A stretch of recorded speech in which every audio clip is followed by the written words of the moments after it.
Well, good morning, everyone. Welcome to Coffee with the Pastor.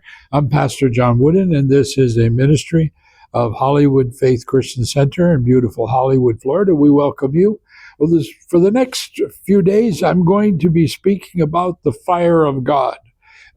So you please tune in every day so you get a piece, you get a whole puzzle.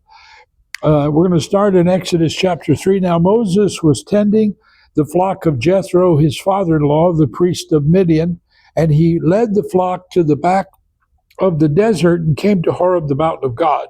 And the angel of the Lord appeared to him in a flame of fire from the midst of the bush.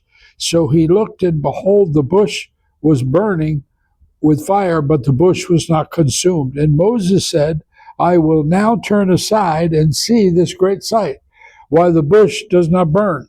So when the Lord saw that he turned aside to look, God called to him from the midst of the bush and said, Moses, Moses. And he said, Here I am.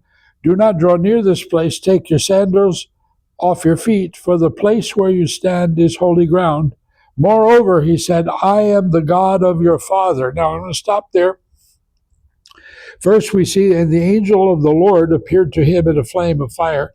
Then when he actually speaks, it says, I am the God of your father. So the question is, which is it? Is he an angel, or is it God? And the answer is yes. It's both, because sometimes in the Old Covenant, in the Tanakh, it is common for there to be this.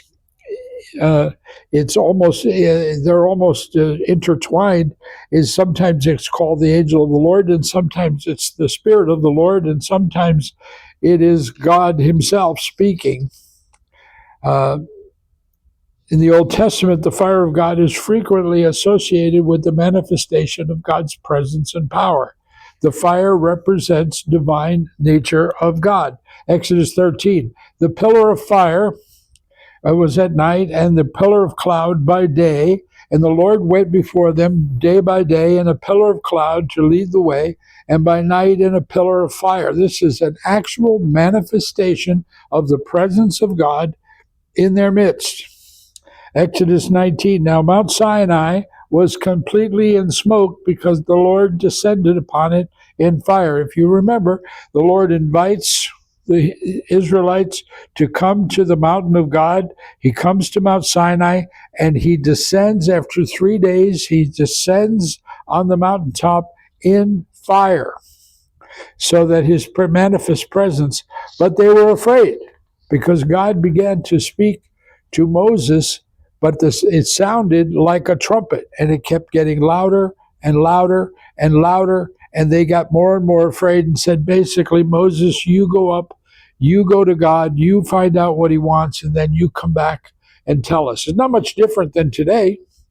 In 1 Kings 18, we see the prophet Elijah doing the same thing. He comes against the prophets of Baal, and he asks the people, who do you see, who's God?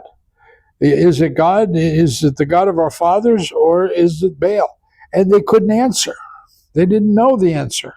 They didn't know what to say. And so he went up and he confronts the prophets of Baal, and he builds an altar. The first thing he does is restore the broken down altar.